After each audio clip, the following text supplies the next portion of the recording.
Adishakti films.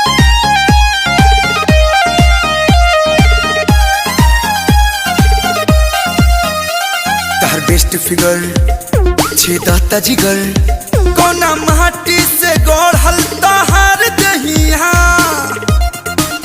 प्यारा मुखड़ा गोरी चांद के टुकड़ा गोरी तो से लागल बाटे हमार नहिया है गर्मी में चाभे वाला ठंडा में दागे वाला कोल्ड स्टोर के बर्फ लागलू कि आलू चॉप लागलू हो बड़ा टॉप लागलू आलू चॉप लागलू हो बड़ा टॉप लागलू ए बेटी निर्मलिया नु जर सरफ लागलू बड़ा टॉप लागलू हो आलू चॉप लागलू। ओ सच्ची मेला बाबू मेला जान हम किरनी हमर परान मेला बच्चा कितना करोगे गुणगान। Thank you so much. क्या मैं सच में लगती हूँ तुम्हें आलू चॉप? मैं झूठ नहीं बोलता।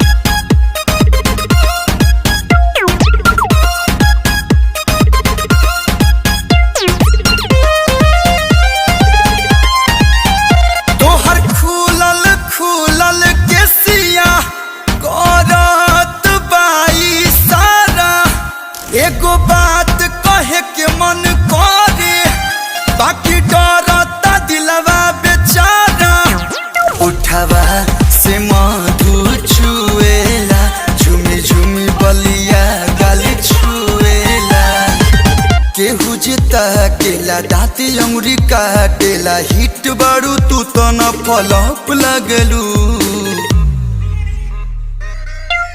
कि आलू चॉप लगलू हो बड़ा टॉप लगलू आलू चॉप लगलू हो बड़ा टॉप लगलू ए बेटी निर्मलिया नु जर सरफ लगलू बड़ा टॉप लगलू हो आलू चॉप लगलू। वॉशिंग पाउडर निर्मा दूध सी सफेदी बेबी तू कितना स्वीट है मौसम भी कर राकेट है आलू चॉप वाले गाने में करना हमको डुएट है। Thank you. जान बड़ी अच्छे हो तुम दिल के बड़ी सच्चे हो तुम एक बात तुम्हें बता दूं दिमाग से अभी कच्चे हो तुम। सच्ची का बुझला सब बुझाता।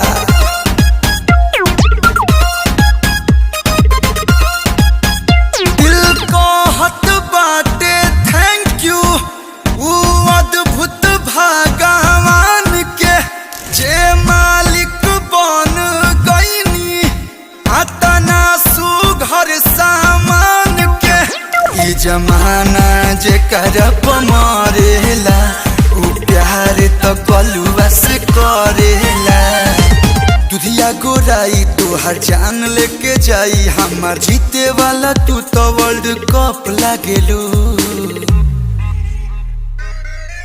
कि आलू चॉप लागेलू हो बड़ा टॉप लागेलू आलू चॉप